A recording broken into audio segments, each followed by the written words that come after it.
Adrian Faricelli with my demonstration dog Petra, and today we would like to show you how to train your dog to play the piano.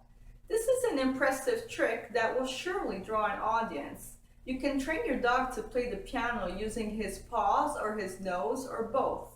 With large dogs though, I have noticed that the nose works best. Big paws tend to press several keys at once and lead to sloppy performances. If you're looking for precision, training your dog to play the piano using the nose is the way to go. To train your dog to play the piano, you will need the following items: a dog, a battery-operated piano, a clicker, some tasty treats, a chair or small table. I like to use a battery-operated piano so there are no wires in the way and it's a safer option.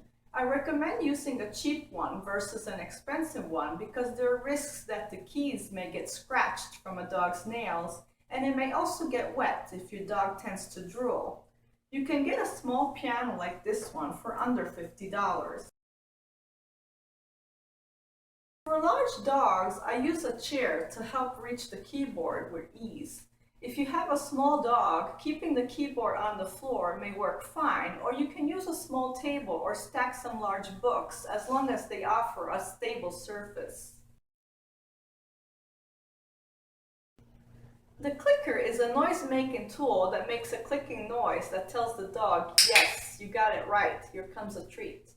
If you do not have a clicker, you can replace the clicking noise with a verbal marker such as yes.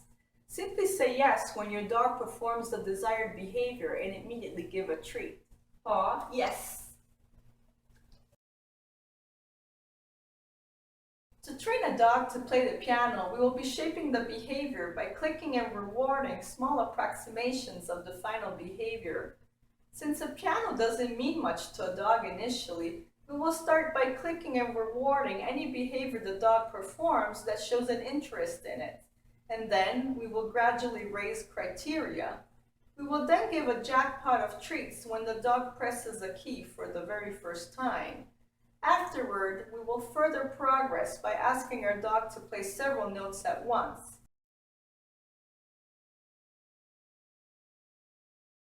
In this step, we will work on making the piano the centerpiece that warrants the dog's attention.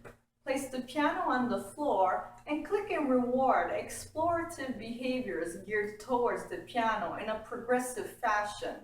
So first click and reward for looking at the piano, then walking towards the piano, then sniffing the piano, and then if your dog manages to press any keys, click and reward with a jackpot of treats to inform your dog that bingo, that's the behavior you were looking for.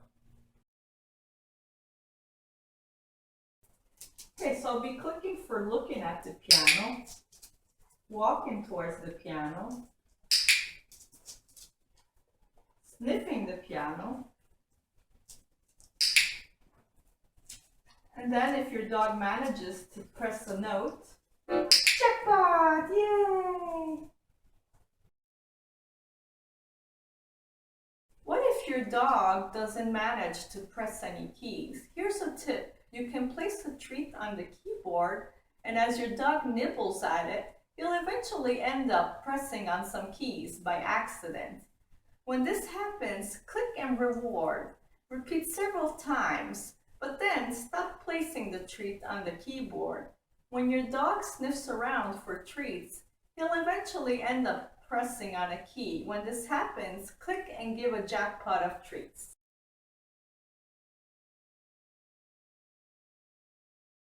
Okay, so I'm going to place a treat on the keyboard, and as she nibbles, she'll eventually press some key, and I'm going to click and reward for that. Look, there's a treat there. I'm going to do it again. Now no treats, just by sniffing. Jackpot! Good job!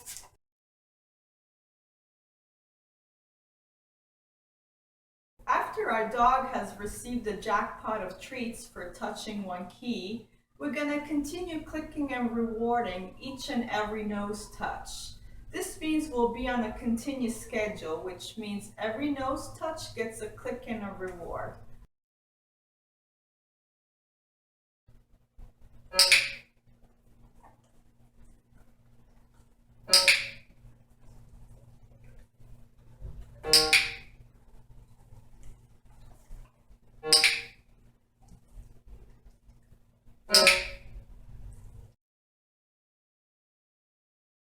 Keep clicking and rewarding every single time your dog presses a key on the keyboard, but at some point, take a pause and do nothing after he presses a key. Your dog will wonder why he's not getting clicked and rewarded.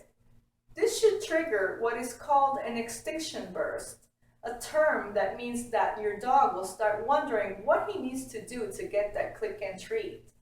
This should cause him to perhaps play another note, or maybe try something else like using his paws.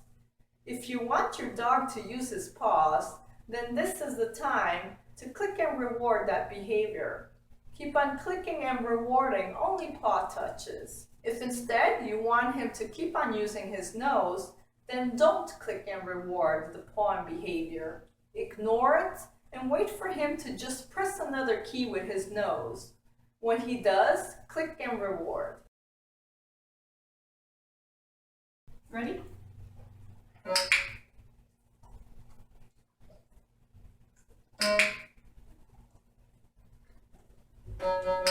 Good job.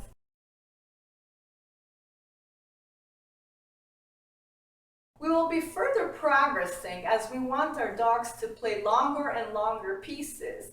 We will be therefore clicking and rewarding for playing 5 notes, then 2 notes, then 3 notes, then 6 notes, then 4 notes, then 7, and so forth.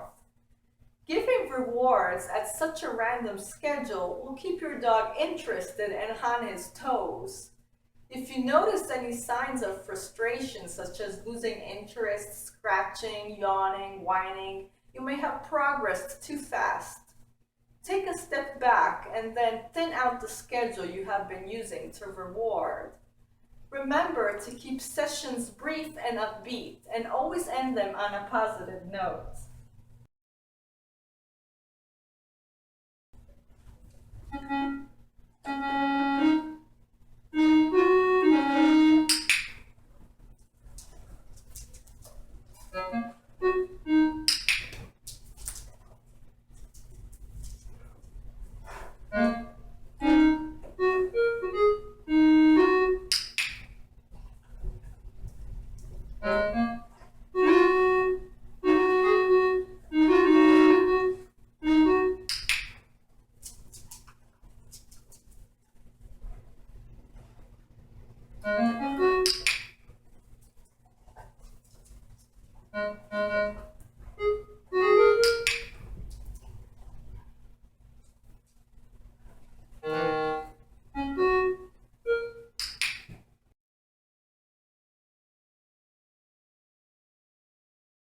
So here's the final product.